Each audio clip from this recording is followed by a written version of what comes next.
अस्सलाम वालेकुम। हम लोगों ने पिछले लेक्चर में डिस्कस किया था मूवमेंट्स अबाउट मीन को। इस लेक्चर में हम डिस्कस करेंगे मूवमेंट्स अबाउट आर्बिट्रेरी वैल्यू।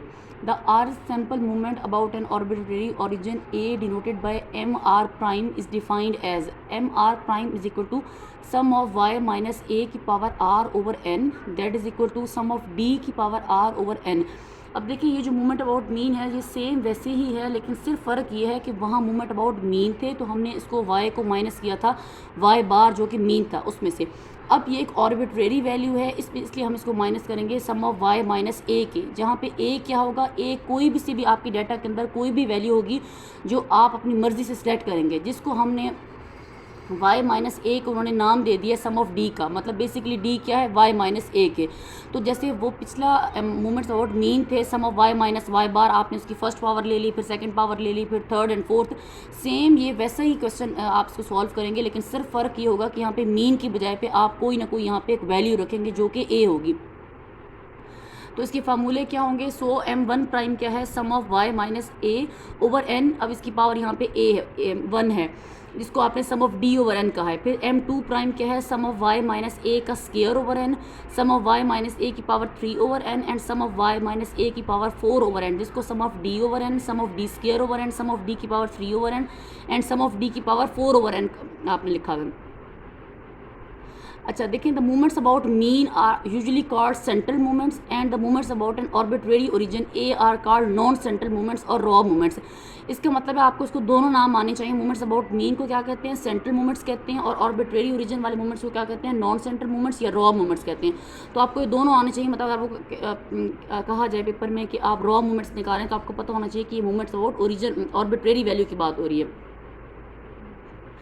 अच्छा, इसी तरीके सेम यही ग्रुप डेटा के लिए क्या क्या होगा, इसमें क्या होगा, फ्रीक्वेंसी इंक्लूड हो जाती है। Sum of f y minus A की power r over sum of f y minus A का square over sum of f y minus A की power cube over sum of f, और sum of f minus A की power 4 over sum of F.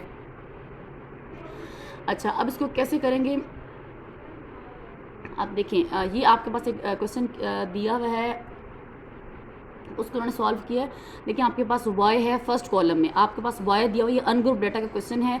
ये example उन्होंने 4.18 का उन्होंने solve किया हुआ। ये जो मैं आपको पढ़ा रही हूँ ना, ये आपको जो मैंने आपको फर्स्ट ईयर की बुक लगवाई हुई है पंजाब टेक्स्ट बुक, ये मैं उसी में से ही आपको करवा रही हूँ। तो ये आपका सब कुछ मटीरियल जो है वो आपके पास बुक में अवेलेबल है, आप मज़ीद बुक में देख सकते हैं। पहले कॉलम में क्या है आपके पास, देखिए ये y दिया हुआ है, ये सारा ये इतनी वैल्यूज़ आपके पास क्या है y की। फिर आपने क्या किया, आपने अब डी कैलकुलेट करना है। डी आपको पता है डी क्या होता है, वाई माइनस ए। देखिए वाई माइनस ए आपने कैलकुलेट करना है। अब आपने देखें आपके पास इस पूरे डाटा में जितनी भी आपके पास वाई के अंदर जितनी भी वैल्यूज़ हैं उसमें से कोई सा भी रैंडमली आप ए सिलेक्ट कर लें। अब ये आपकी मर्ज़ी होगी कि आप ए क्या सिलेक्ट करते हैं, और ऑफकोर्स सी बात है कि हर बच्चे ने ए डिफरेंट सिलेक्ट किया होगा तो उससे कोई फ़र्क नहीं पड़ता, आपका आंसर सेम ही आएगा। आप ए कोई सा भी अपनी मर्ज़ी से आर्बिट्रेरी आप एक ए सिलेक्ट कर लेंगे। अब इन्होंने रैंडमली, लेकिन ए जो है ये याद रखें कि ए जो है वो होना आपका डाटा के अंदर में से ही चाहिए। मतलब जो वाई की वैल्यूज़ हैं उसमें से कोई सी भी एक वैल्यू आप सिलेक्ट कर लें, आप ऊपर मेंशन कर दीजिएगा। जैसे उन्होंने लिखा हुआ है we calculate movements about origin a taking a is equal to 98। अब उन्होंने देखें ये 98, ये देखिए इस पेज पे देखें जो थर्ड लिखा हुआ है, थर्ड रो पे 98, तो उन्होंने यहाँ से उन्होंने इसको जो है ना ए को सिलेक्ट किया है। तो आप कोई भी सिलेक्ट करते हैं, ज़रूरी नहीं है कि आप ए 98 ही सिलेक्ट करें, कुछ भी कर सकते हैं। तो सबसे पहले आप y माइनस ए निकालेंगे। हर y की वैल्यू में से जो आपने a की वैल्यू सिलेक्ट की होगी, जैसे इसमें आप 98 है तो हर वैल्यू y में से आप 98 को माइनस करें और आपका d निकल आएगा। फिर अगले कॉलम में जस्ट आपने क्या करना है, इसी का स्केयर ले लें, फिर आप उसकी थर्ड पावर ले लें और उसकी फोर्थ पावर ले लें, सिंपल। और फिर आप वही फार्मूले में पुट करेंगे m1 prime sum of d over n, उसका कॉलम का सम लेके उसको n पे डिवाइड कर देंगे। अब m2 में sum of d square over n, m3 में सम ऑफ d की पावर क्यूब ओवर n, और m4 में d की पावर सम ऑफ d की पावर 4 ओवर n, और इस तरह से आप इसको सम करके n यहाँ पे 30 है, इस पर डिवाइड कर देंगे और आपके पास 4 मूवमेंट्स आ जाएंगे। ये कौन से हैं, movements about an arbitrary origin, जिसमें आपके पास सेम वही है, जस्ट वहाँ पे y बार की जगह पे a हो जाएगा और एक कोई सा भी आप अपनी वैल्यूज़ में से सिलेक्ट कर सकते हैं। अच्छा, अगर ग्रुप डाटा में कैसे करेंगे, सेम इसी को, इसमें ग्रुप डाटा की एग्जांपल नहीं सॉल्व की हुई, नहीं इसमें ग्रुप डाटा की एग्जांपल नहीं सॉल्व की हुई, लेकिन मैं आपको यहीं से थोड़ा सा एक्सप्लेन कर देती हूँ। जस्ट देखें, आपने इसके फार्मूले पढ़े हैं ना, देखिए यही फार्मूले जो हैं वो दोबारा मैं आपको बताती हूँ। इसमें आपने क्या करना है, देखिए आपके पास जब ग्रुप डाटा होगा तो आपने पहले देखना है कि ग्रुप में क्या है, डिस्क्रीट आपके पास ग्रुप डाटा है या कॉन्टीन्यूस में। अगर कॉन्टीन्यूस में होगा तो आप मिड पॉइंट निकाल के वाई निकाल लेंगे, अगर डिस्क्रीट में होगा तो वाई आपके पास ऑलरेडी अवेलेबल है। सबसे पहले आप क्या करेंगे, आप ए सेलेक्ट कर लेंगे। ए सेलेक्ट करने के बाद जो भी आपका ए होगा आप वाई माइनस ए करके डी निकाल लेंगे। फिर आप क्या करेंगे, अगले कॉलम में एफ को डी के साथ मल्टीप्लाई करेंगे। फिर उसमें अगले में क्या होगा, एफ डी स्क्वायर, फिर एफ डी क्यूब और एफ डी फोर आप कर लेंगे। मतलब सबसे पहले आपने डी का कॉलम बनाना है जो कि क्या है, वाई माइनस ए क्या होगा, कोई सी भी वैल्यू आप जो सिलेक्ट करेंगे।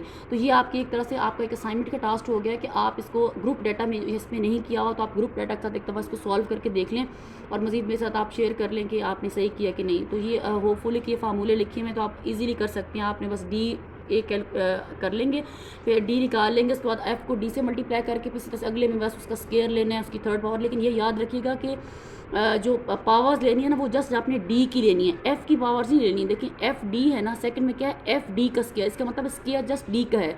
फिर अगले में क्या है, एफ डी क्यूब और फिर एफ डी की पावर 4। फिर इन कॉलम्स का सम ले लेंगे, उसको सम ऑफ एफ पे डिवाइड कर लेंगे। तो इस तरह से आपका ग्रुप डाटा में जो है वो ये आपका मूवमेंट्स कैलकुलेट हो जाएंगे, movements about N arbitrary value. तो अब आपका ये मूवमेंट्स अबाउट मीन भी होगा जिसको सेंट्रल मूवमेंट्स कहते हैं, और movements about N arbitrary value जिसको रॉ मूवमेंट्स कहते हैं या नॉन सेंट्रल मूवमेंट्स कहते हैं। तो ये आप ग्रुप और अन ग्रुप से आपके हो गया टॉपिक।